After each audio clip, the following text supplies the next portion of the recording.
انہیں دنیا نہیں چھوڑنا، ہمیشہ ہمیشہ اسی دنیا کے اندر انہیں رہنا ہے۔ لیکن کیا یہ پاسبل ہے؟ کیا یہ ممکن ہے؟ نہیں۔ 100 سال بھی آپ کی عمر ہو جائے، لیکن ایک دن آئے گا جس دن آپ دنیا چھوڑ کر کے جائیں گے۔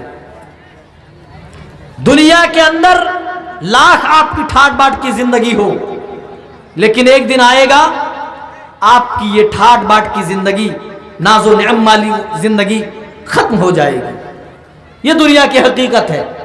اور اس کے اپوزٹ، اس کے برعکس آپ دیکھیں، ایک آدمی تکلیفوں میں مبتلا ہے، دنیا کے اندر مصیبتوں میں گرفتار ہے، لیکن اس کی یہ تکلیفیں، ان کی یہ مصیبتیں کب تک ہیں؟ جب تک ان کی موت اس کے پاس نہیں آئی۔ موت آئی، تکلیفیں ختم، موت آئی، اس کے دکھ رنج و آلام ختم۔ یہ دنیا کی حقیقت ہے۔ لیکن آج ہم اس حقیقت سے جی چرا رہے ہیں، ہم اس حقیقت کو چھپا رہے ہیں، جھٹلا رہے ہیں۔ اس حقیقت سے ہم آنکھ ملانے کو آج تیار نہیں۔ کسی کو نہیں لگتا آج کہ وہ دنیا چھوڑ کر کے جائے گا۔ کسی نوجوان سے پوچھئے، کیا اس کو لگتا ہے کہ ایک دن اس کی جوانی اس کے پاس نہیں رہے گی؟ کسی خوبصورت انسان سے پوچھئے، کیا اسے لگتا ہے کہ یہ خوبصورتی اس سے ایک دن چھن جانے والی ہے؟ ایک مالدار آدمی، ایک دولت مند آدمی سے آپ پوچھئے، سوال کیجئے، کیا اسے لگتا ہے کہ اس کے پاس جو دولتیں ہیں، جو مال ہے، وہ سب کچھ چھن جانے والا ہے، ختم ہو جانے والا ہے؟ یقیناً اس کو ہر وقت یہی احساس ہوگا کہ نہیں، جو نعمتیں میسر ہیں، جو مال ہمیں ملا ہے، وہ ہمیشہ ہی رہے گا، یہ ختم نہیں ہوگا۔ یہ ذہن و دماغ میں ہماری باتیں گھومتی رہتی ہیں۔ رسول پاک صلی اللہ علیہ وسلم فرماتے ہیں، جب بندہ گناہ کا کام کرتا ہے تو اس کے دل پر ایک سیاہ دھبا لگا دیا جاتا ہے، ایک سیاہ نقطہ ڈال دیا جاتا ہے۔ توبہ کر لیتا ہے تو ٹھیک، دھو دیا جاتا ہے، پھر اس کا دل صاف و شفاف ہو جاتا ہے۔ جی آج یہی وجہ ہے، بڑے بڑے جلسے ہوتے ہیں، علماء کرام سفر کی صعوبتیں برداشت کر کے آتے ہیں، اور جلسہ کرانے والے منتظمین اپنی تمام طرح کی قربانیاں دیتے ہیں تاکہ اللہ اور اس کے رسول کی باتیں دوسروں تک پہنچیں، لوگوں تک عام ہوں۔ لیکن اس کے باوجود جو جلسوں میں کتاب و سنت کے مطابق و موافق باتیں پیش کی جاتی ہیں، کیا ہم اس پر عمل پیرا ہیں یا عمل پیرا ہونے کی کوشش کرتے؟ نہیں۔ اس کی سب سے بڑی وجہ یہی ہے کہ کثرت گناہ کی وجہ سے ہم نے اپنے دل کو لاک کر لیا ہے، اپنے دلوں کے اندر ہم نے تالا لگا لیا ہے۔ جی جس طریقے سے ہم اپنے موبائل اسکرین پر پاسورڈ ڈالتے ہیں نا، کسی میں فنگر والا پرنٹ لاک کے طور پر کام کر رہا ہے، کسی نے اپنے فیس کو ہی لاک کے طور پر لگا دیا ہے، طرح طرح کے لاک ہیں، کسی نے پیٹرن لگایا ہوا ہے، کسی نے پاسورڈ ڈال کے موبائل اسکرین کو لاک کیا ہوا ہے۔ اسی طریقے سے میرے بھائیوں، آپ کا دل لاک ہو چکا ہے، اسی لیے کتاب و سنت کی باتیں آپ کے دلوں کے اندر اثر انداز نہیں ہوتی۔ ورنہ ایسا نہیں ہے کہ صحابہ کے زمانے میں جب بھی کوئی قرآن سنتا، قرآن کی کوئی آیتیں جب بھی کوئی سنتا تھا، وہ اپنے آپ کو اس آیت پر عمل پیرا ہونے کے لیے آگے آگے پاتے تھے۔ جی حضرت طفیل دوسی کا واقعہ اٹھاؤ، رسول کے پیچھے پیچھے لگے ہوئے ہیں، مکہ والوں نے ورگلا دیا ہے، بہکا دیا ہے، ہم میں سے ایک جادوگر ہے، یا محمد پاگل ہو گیا ہے، پاگل ہو گیا ہے، وہ بیکی بیکی باتیں کرتا ہے۔ اے طفیل، تم مکہ آئے ہو، تمہاری سلامتی اسی میں ہے کہ تم جس طریقے سے آئے ہو اپنا سر نیچے کرتے ہوئے واپس تم اپنے وطن کو لوٹ جاؤ۔ محمد اگر راستے میں ملے، محمد سے ملاقات ہو تو خبردار محمد سے کچھ باتیں کرنے کی کوشش نہ کرنا۔ مکے والوں نے یہ پٹی پڑھائی، جہاں راتوں دن آپ کے راستے پر یہ مکہ والے روڑے ڈالتے تھے، باہر سے آنے والے لوگوں کو بھی اسی طریقے سے ورگلاتے تھے، بہکاتے تھے۔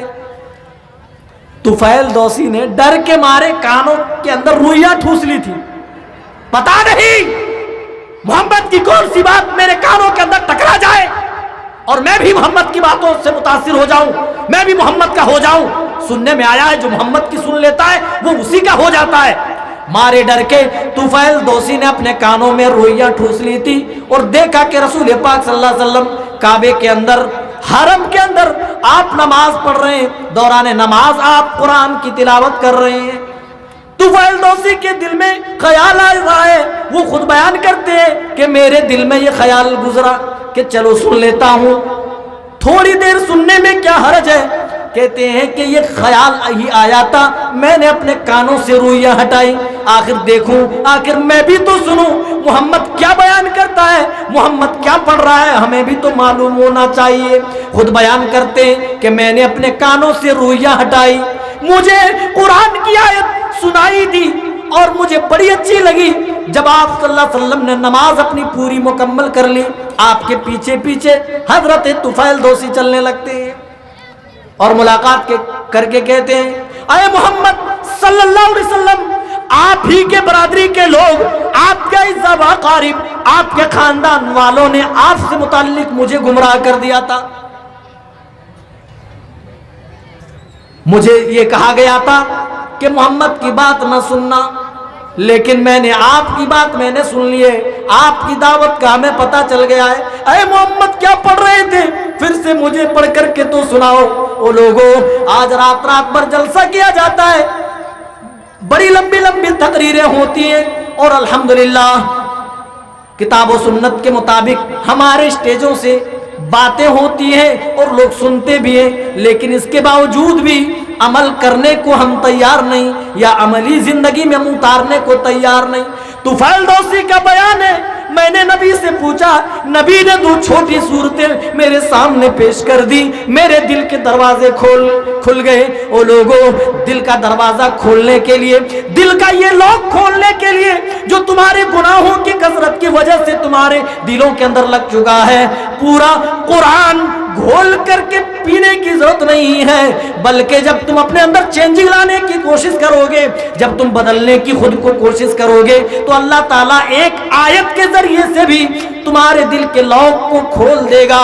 الا بذکر اللہ تطمئن القلوب، اللہ تو یہ فرماتا ہے، اے مسلمانوں، اے مومن بندو، اللہ کے ذکر سے ہی تمہارے دلوں کو اطمینان نصیب ہونے والا ہے، تمہارے دلوں کو تسکین ملے گی، تمہارے دلوں کو سکینت ملے گی، تمہارے دلوں کو سکون و وقار حاصل ہوگا۔ تو اللہ کا ذکر ہے، جب تم نمازیں پڑھو گے، جب تم دعائیں کرو گے، جب تم توبہ و استغفار کرو گے، جب تم رب کے حضور کھڑے ہو کر اپنے گناہوں کی معافی تلافی کرو گے، تو اللہ تعالیٰ تمہارے دلوں کے اندر لگے زنگ کو دھو دے گا، لگے لاک کو بھی ہٹا دے گا۔ اللہ تعالیٰ تمہارے دل کے لاک کو اللہ تعالیٰ کھول دے گا۔ جس طریقے سے لگایا ہوا تالا آپ پاسورڈ ڈالتے ہیں کھل جاتا ہے، اسی طریقے سے اللہ تعالیٰ قرآن کی برکت سے، آپ کی نمازوں کی برکت سے، آپ کے ذکر و اذکار کی برکت سے، اللہ کا نام بکثرت لینے کی وجہ سے آپ کے دل کے تالے کھل جائیں گے۔ کیوں؟ کیونکہ قرآن میں آج بھی وہی اثر ہے جو 1400 سال پہلے اثر موجود تھا۔ جس قرآن نے طفیل دوسی کو متاثر کیا، وہ قرآن آج بھی طاقت رکھتا ہے کہ ہمیں اور آپ کو متاثر کر دے۔ وہ قرآن آج بھی اپنے اندر یہ پاور رکھتا ہے، اپنے اندر یہ صلاحیت رکھتا ہے کہ ہمارے دلوں کی دنیا بدل دے۔ لیکن ہے کوئی اپنے آپ کو بدلنے والا؟ ہے کوئی جو اپنی دنیاوی زندگی کو چینج کرنا چاہتا ہو، جو اپنی زندگی کو اللہ کے حوالے کر دینا چاہتا ہو؟ آئے وہ اللہ کے ذکر کے ذریعے اپنے دلوں کا لوک کھول لے۔ آپ فرما رہے ہیں جب بندہ گناہ کرتا ہے تو اس کے دل کے اوپر ایک سیاہ نقطہ ڈال دیا جاتا ہے، توبہ کر لیتا ہے تو ٹھیک، اللہ تعالیٰ دھو دیتا ہے، ڈیلیٹ کر دیتا ہے، مٹا دیتا ہے۔ لیکن بندہ اگر توبہ نہ کرے تو گناہ پہ گناہ کرنے کی وجہ سے دھبے پہ دھبا دل کے اوپر لگتا جاتا ہے، حتیٰ کہ نوبت یہاں تک پہنچتی ہے کہ اس کا پورا دل سیاہ ہو جاتا ہے، کالا پڑ جاتا ہے۔ اب قرآن و حدیث کی باتیں انہیں اچھی نہیں لگتی، انہیں تو فیس بک پر ریل دیکھنا اچھا لگتا ہے، انہیں تو انسٹاگرام پر ریل سرکانے میں مزہ آتا ہے، انہیں انسٹاگرام پر کمر مٹکا کر ریل بنانے میں اچھا لگتا ہے، انہیں گانے سننے میں بڑا سکون محسوس ہوتا ہے، پھر قرآن کے ذریعے سے ان کے دلوں میں سکون حاصل نہیں ہوتا ہے، کیونکہ ان کا دل کثرت گناہ کی وجہ سے لوک ہو چکا ہے۔ اور اسی لیے آپ صلی اللہ علیہ وسلم نے مثال دے کر کے فرمایا تھا کہ ایک مومن جب گناہ تو سبھی کرتے، سب سے بڑی غلطیاں ہوتی ہیں نا، کل بنی آدم خطاؤن وخیر الخطائین التوابون، آدم کی ساری اولادیں خطا کار ہیں، لیکن بہترین خطا کار وہ لوگ ہیں جو اپنی خطاؤں کے بعد، اپنی غلطیوں کے بعد اللہ کی طرف رجوع کرتے ہیں، جو توبہ و استغفار کرتے ہیں، اپنے رب کے حضور گناہوں کی پوٹلیاں رکھ کر اپنے رب سے معافی تلافی کر لیتے ہیں۔ جی لیکن آج حالات اس قدر بدل چکے ہیں اور ہمارے اور آپ کے معاملات ایسے ہیں کہ ہم جب گناہ کرتے ہیں تو اس گناہ کو گناہ ہی نہیں سمجھتے۔ جی گناہ سمجھے تب نہ آدمی توبہ کرے، اب گناہ کرنے کے بعد آدمی گناہ کو گناہ ہی نہ سمجھے تو توبہ کا تو کوئی سوال ہی پیدا نہیں ہوتا۔ اگر آپ کو لگتا ہی نہیں ہے کہ آپ نے کوئی غلط کام کیا تو معافی کس کے لیے بھائی؟ آپ سوچئے ذرا، جھوٹ کی مثال لے لیجیے۔ پہلے وعید سنا دوں، رسول اللہ صلی اللہ علیہ وسلم نے جھوٹ کے متعلق کیا ارشاد فرمایا؟ ان الکذب یہدی الی الفجور وان الفجور یہدی الی النار۔ جھوٹ اتنی بڑی برائی ہے، اتنی بڑی برائی ہے، یہ جھوٹ آدمی کو فسق و فجور کی طرف لے کر کے جاتا ہے۔ وَإِنَّ الْفُجُورَ لَيَهْدِي إِلَى النَّارِ، اور فسق و فجور آدمی کو جہنم کے گڑھے تک پہنچا دیتا ہے۔ کتنی سخت وعید ہے، لیکن ہمارے معاشرے میں جھوٹ اتنا رواج پا چکا ہے، ایک سبزی بیچنے والا اس کی ایک ہری مرچ بھی اس وقت تک نہیں بکتی جب تک ایک چھوٹی سی بات پر 100 جھوٹ نہ بول دے۔ آدمی تو چلتے چلاتے ہیں، آپ فون پر جھوٹ بولتے ہیں، بولتا ہے للمٹیا میں، بول دیتا ہے فون پہ کہ بواری جوڑ ہوں، ہے نا، بولتا ہے نا، بتا دیتا ہے کہ میں موہن پور میں ہوں۔ آپ سے ملاقات کی تو دل میں تمنا تھی لیکن موقع نہیں ملا، سامنے بندہ تھا چاہتا تو ملاقات کر لیتا، لیکن چونکہ جھوٹ بولنا ہے، اور ہم جھوٹ بولتے بولتے ہم نے اتنی بار جھوٹ بولا ہے کہ اب ہمیں لگتا نہیں کہ جھوٹ بولنا بھی کوئی برا کام ہے، جھوٹ بولنا بھی کوئی غلط کام ہے۔ یہی وجہ ہے کہ ہمیں توبہ کی توفیق نہیں ملتی، اور جن کو توبہ کی توفیق نہیں ملتی ان کے دل پر دھبے پہ دھبا غلطیوں کی وجہ سے لگتا جاتا ہے اور ان کا دل سیاہ ہو جاتا ہے، دل لاک ہو جاتا ہے۔ اور لوگوں، اپنے دل کا تالا کھولنا چاہتے ہو، لاک کا پاسورڈ تم بھول چکے ہو، آؤ مسجدوں کا رخ کرو، اپنے گناہوں سے توبہ کرو، اللہ تعالیٰ تمہارے دلوں کے لاک کو اللہ تعالیٰ کھول دے گا۔ قرآن کریم اٹھائیے، اللہ تعالیٰ اپنے مومنین بندوں کے بارے میں کیا مثالیں بیان کر رہا ہے؟ انما المؤمنون الذین اذا ذکر اللہ وجلت قلوبہم۔ رب العالمین کے حقیقی بندے تو وہ ہیں، اصل معنوں میں مومنین تو وہ لوگ ہیں جن کے سامنے قرآن کی آیتیں پیش کی جاتی ہیں۔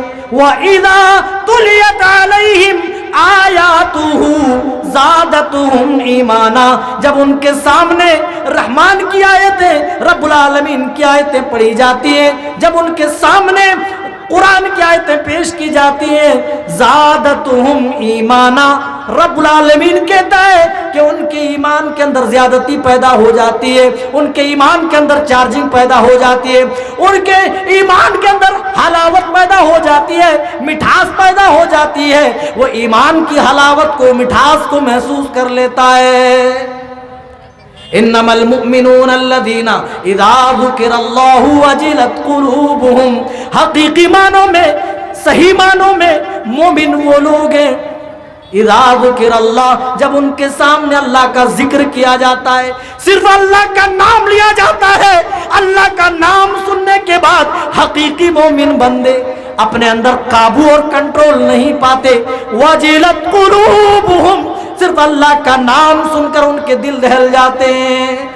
کیا قبر کی زندگی، کیا قبر کی تنہائی، کیا قیامت کے خوفناک مناظر، تو چھوڑو میرے بھائیو، اللہ اللہ فرماتا ہے مومن بندے تو وہ ہوتے ہیں صرف اللہ کا نام، اپنے رب کا نام وہ سنتا ہے، اللہ کے ڈر سے، اللہ کے خوف و خشیت سے ان کے دل دہل جاتے ہیں۔ وہ لوگوں غور کرو، کبھی اللہ کے ڈر سے ہمارا تمہارا دل کبھی دہلا ہے؟ کبھی اللہ کے ڈر سے ہمارے جسم کا ایک رونگٹا بھی کھڑا ہوا ہے؟ کبھی اللہ کے ڈر سے پوری زندگی ہم نے آنسو کا ایک قطرہ بھی گرایا ہے؟ ایک قطرہ آپ یاد کریں، اپنی زندگی کے تمام گوشے آپ کھنگالیں، ایک ایک لمحہ، ایک ایک سیکنڈ آپ محاسبہ کریں، چیک کریں، پتا کریں کہ آپ کے دل میں خوف الہی کس قدر ہے، اور اللہ کے ڈر سے، خالص اللہ کے ڈر سے آپ کے دل دہل گئے ہوں، آپ کی آنکھیں اشکبار ہو گئی ہوں۔ وہ لمحہ تلاش کرو، وہ آنسو تلاش کرو جن آنسوؤں کے ذریعے سے جہنم کی آگ بجھائی جا سکتی ہے۔ حضرت حسن رحمہ اللہ فرماتے ہیں او لوگوں جانتے ہو یہ آنسوؤں کے قطروں کی اہمیت کیا ہے، اس کا پاور کیا ہے، اس کی اہمیت کتنی زیادہ ہے؟ اللہ تعالیٰ ان آنسوؤں کے قطروں کی وجہ سے بندوں کو جہنم کی آگ اللہ تعالیٰ جتنی چاہے گا بجھا دے گا، اور کوئی چیز نہیں جس کے ذریعے سے جہنم کی آگ بجھائی جا سکتی ہے، واحد اللہ کے ڈر سے نکلنے والے آنسوؤں کے قطرے ہیں، اس کے ذریعے سے اللہ تعالیٰ جتنی چاہے گا جہنم کی آگ بجھا دے گا۔ او لوگوں اپنا آج محاسبہ کرنے کی ضرورت ہے، آج خود کو چیک کرنے کی ضرورت ہے۔ حضرت عمر فاروق رضی اللہ تعالیٰ عنہ کہا کرتے تھے حاسبوا انفسکم قبل ان تحاسبوا، اے لوگوں اس سے قبل کہ قیامت کے دن تمہارا محاسبہ کیا جائے، اس سے قبل کہ قیامت کے دن تمہارے اعمال چیک کیے جائیں، دنیا میں اپنے اعمال چیک کر لیا کرو۔ وزنوا قبل ان توزنوا، اور اس سے پہلے کہ بروز قیامت تمہاری نیکیاں برائیاں تولی جائے، تم دنیا ہی میں اپنی نیکیاں دیکھ لو، اپنی برائیاں دیکھ لو، برائیاں زیادہ ملے رب کے حضور رو رو کر گڑ گڑا کر آنسو نکال کر کے اپنے رب کو منا لو۔ وہ لوگوں ہمارے آپ کے درمیان جانتے ہیں، اور ہمارے آپ کے درمیان ہی نہیں، ہمارے اور صحابہ کے درمیان جو بنیادی فرق ہے وہ یہی ہے، صحابہ کو جب بھی پریشانیاں لاحق ہوئیں، جب بھی وہ مصیبتوں میں گرفتار ہوئے، ایک اللہ کے سامنے رو رو کر گڑ گڑا کر اپنے مسائل حل کر لیے۔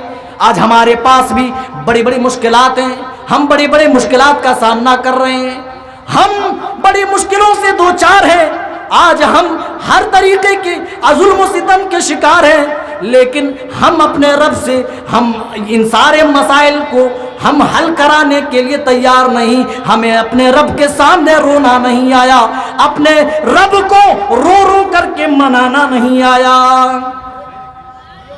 اللہ تعالیٰ فرماتا ہے حقیقی مومن وہ ہے جب ان کے سامنے صرف اللہ کا ذکر کیا جاتا ہے تو حقیقی مومن بندے اللہ کا ذکر سن کر ہی ان کے دل دہل جاتے ہیں۔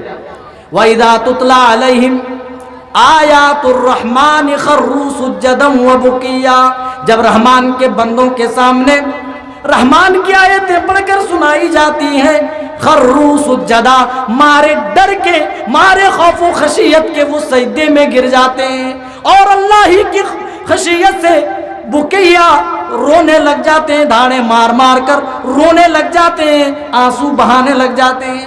او لوگوں آج ہم کب روتے ہیں؟ دنیاوی چیزیں ہم سے جب چھن جاتی ہیں تب ہم روتے ہیں، کاروبار میں گھاٹا ہو گیا تب ہماری آنکھوں سے آنسوؤں کے قطرے نکلے، ہمارا کوئی اپنا دنیا چھوڑ کر چلا گیا، ہم اس کی محبت میں آنسوؤں کے چند قطرے آنکھوں سے نکال دیتے ہیں۔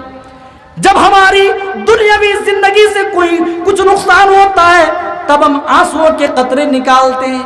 اپنی زندگی کا محاسبہ کرو اور اپنی زندگی پوری چیک کرو اور پتہ کرو کیا خالص اللہ کے ڈر سے کبھی آپ نے رویا ہے اور رو کر کبھی آنسوؤں کے چند قطرے آپ نے گرائے؟ آپ کو پتہ نہیں، اللہ کی قسم اللہ کے ڈر سے رونے والے آنسوؤں کے قطروں کی کیا اہمیت ہے، اللہ کے راہ میں اس کے ڈر سے رونے والی آنکھیں اور ان آنکھوں سے نکلنے والے آنسوؤں کے قطروں کی کیا اہمیت ہے۔ رسول اللہ صلی اللہ علیہ وسلم فرماتے ہیں لیس شیء احق من اللہ من قطرتین و اثرین، اللہ کے نزدیک دو چیزیں بہت زیادہ پسندیدہ ہیں، دو چیزیں بڑی محبوب ہیں۔ پھر فرمایا قطرۃ دموع من خشیت اللہ، پہلا وہ آنسوں کا قطرہ جو خالص اللہ کے ڈر سے نکلے، اللہ کے ڈر سے نکلنے والے آنسوں کے یہ قطرے اللہ کو بہت زیادہ محبوب ہے۔ وقطرۃ دم تہراق فی سبیل اللہ، اور اللہ کی راہ میں نکلنے والے خون کے قطرے یہ بھی اللہ کو بہت زیادہ پسند ہے۔ اسی لیے سرور کونین جناب محمد الرسول اللہ صلی اللہ علیہ وسلم نے اپنی امت کو بتایا اور بتایا عینان لا تمسہم النار، اے میری امت کے پیارے پیارے لوگوں، دو آنکھیں کبھی بھی جہنم میں نہیں جائیں گی۔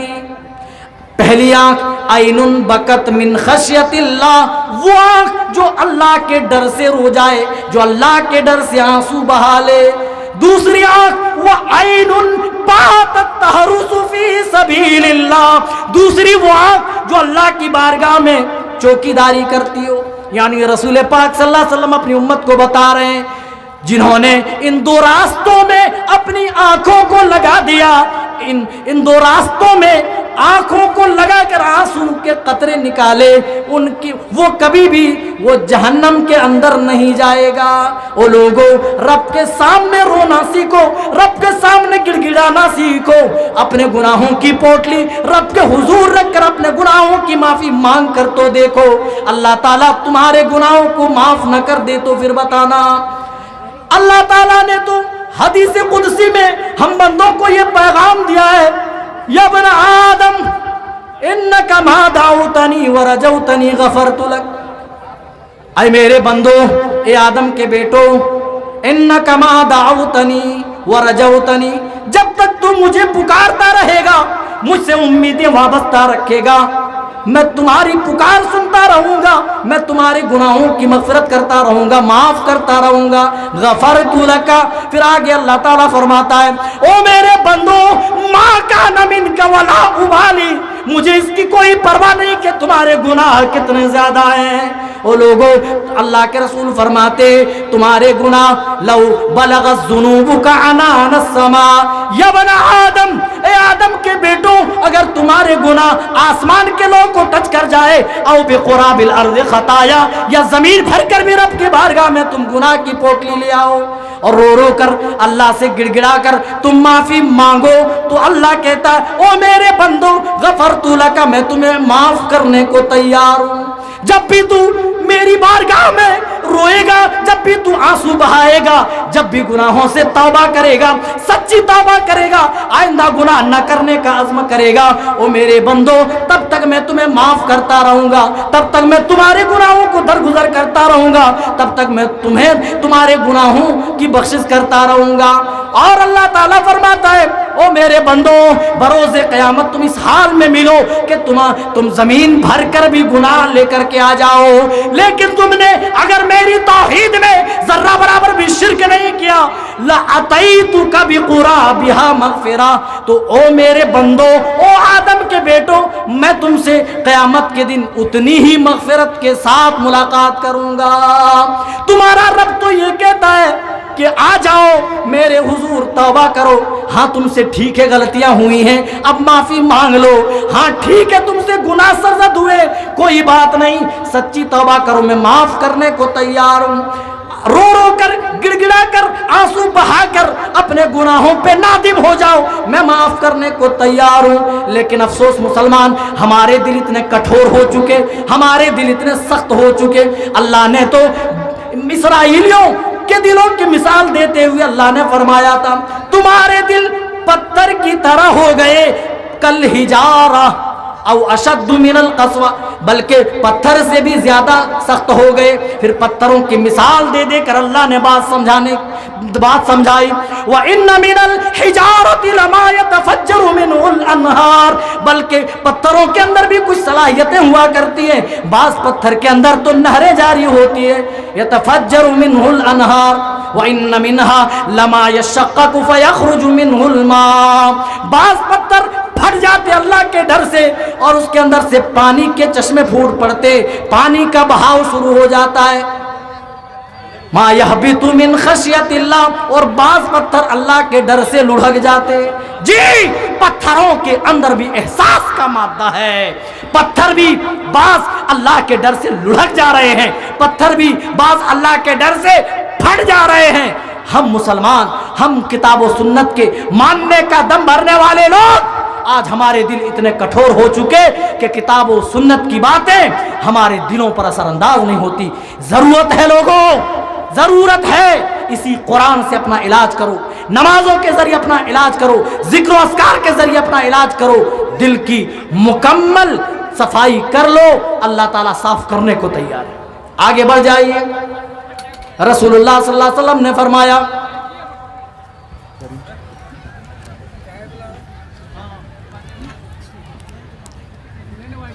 جی وقت ختم ہو چکا ہے، چند باتیں پیش کر کے بعد میں سمیٹ رہا ہوں۔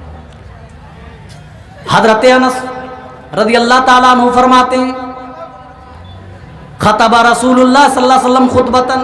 آج ہم بڑی بڑی تقریریں سنتے ہیں نا، ادھر سے سنتے ہیں، ادھر سے چھو کرتے ہیں، اڑاتے ہیں۔ حدیث آج سن کے جائیے، رسول اللہ صلی اللہ علیہ وسلم خطبہ دے رہے ہیں اور حضرت انس اس خطبے سے متعلق بیان کر رہے ہیں۔ خطب رسول اللہ صلی اللہ علیہ وسلم خطبتاً، رسول اللہ صلی اللہ علیہ وسلم نے ہمارے درمیان ایک دفعہ خطبہ دیا۔ ما سمعت مثلہا قط، پھر اس خطبے سے متعلق ارشاد فرما رہے ہیں، کہہ رہے ہیں کہ ایسا خطبہ تھا، آپ کا انداز بیاں ایسا تھا۔ ما سمعت مثلہا قط، اس سے پہلے ایسا خطبہ ہم نے کسی سے نہیں سنا تھا۔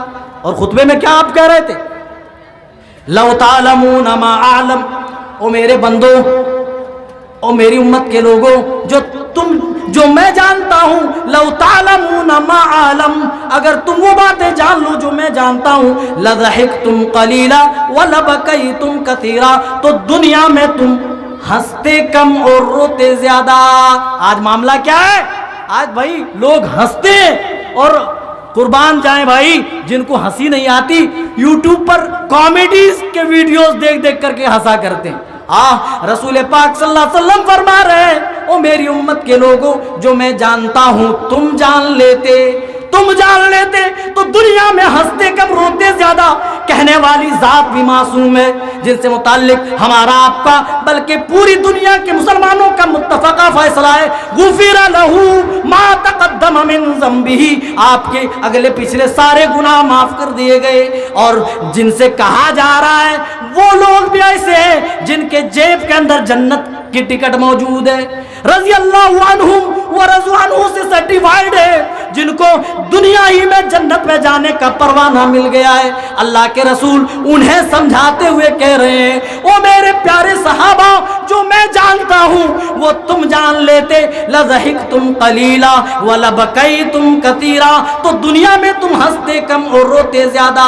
راوی حدیث آگے کیا بیان کرتے ہیں سنیں، کہتے ہیں فغطا اصحاب رسول اللہ صلی اللہ علیہ وسلم وہم غنیم، تمام صحابہ نے نبی کا یہ فرمان سننے کے بعد اپنے اپنے سروں پر چادریں ڈال لی۔ ہم قرآن و حدیث کی باتیں سنتے ہیں، ہمیں کوئی اثر نہیں ہوتا ہے، ہم پرواہ نہیں کرتے، لیکن صحابہ میرے بھائیو ایسے نہ تھے۔ جیسے ہی نبی نے کہا جو میں جانتا ہوں تم جان لیتے، تو ہنستے کم روتے زیادہ۔ راوی حدیث کا کہنا ہے صحابہ نے اپنے اپنے سروں پر چادریں ڈال لی، وہم خنین، اور زار قطار رونا شروع کر دیے، رو کر آنسوؤں کے قطرے گرا رہے تھے۔ خنین کا لفظ بتا رہا ہے ان کے رونے کی جو کیفیت تھی، جو آوازیں نکل رہی تھی، اس سے پتہ چل رہا تھا نبی کے فرمان کے بعد صحابہ خاموش نہیں تھے۔ نبی کا فرمان سننے کے بعد اس فرمان کو فراموش نہیں کیا، نبی کے صحابہ نے بھلایا نہیں، بلکہ اس سے متعلق غور و فکر کیا۔ اور جب انہیں لگا کہ ہمیں رونا چاہیے اللہ کے ڈر سے، تو اللہ کے ڈر سے اپنے چہرے ڈھانپ کر زار و قطار رونا شروع کر دیے۔ وقت نہیں ہے میرے بھائیوں، پھر کبھی موقع رہا تو انشاءاللہ اس موضوع سے متعلق اور مزید باتیں پیش کروں گا۔ رب العالمین سے دعا گو ہوں کہ بار الہ ہم تمام کے دلوں کی اصلاح فرمائے۔ اے اللہ ہمارے دلوں کے اندر رقت و پسیجگی ڈال دے، کہ کہ ہم تیرے ڈر سے روئیں. آج ہمارے دل بڑے سخت ہو چکے ہیں. اے اللہ پتھر بھی ہمارے دلوں کے آگے فیل ہے. اے اللہ ہمیں اپنے ڈر سے رونے کی توفیق دے دے, جس طریقے سے تیرے ڈر سے تیرے نبی رویا کرتے تھے. اللہ تیرے نبی کے صحابہ رویا کرتے تھے. ہم سب کو توفیق دے. اللہ ہم اپنے گناہوں پہ نادم ہو جائیں, اپنے گناہوں پہ شرمندگی کا احساس کرتے ہوئے تیرے حضور آنسو کے چند قطرے ہم گرائیں. اللہ جب تک ہمیں زندہ رکھ, ایمان و اسلام پر خاتمہ ہو تو اس حال میں ہم مومن ہوں, مسلمان ہوں. آمین. تقبل یا رب العالمین. والسلام علیکم ورحمۃ اللہ وبرکاتہ.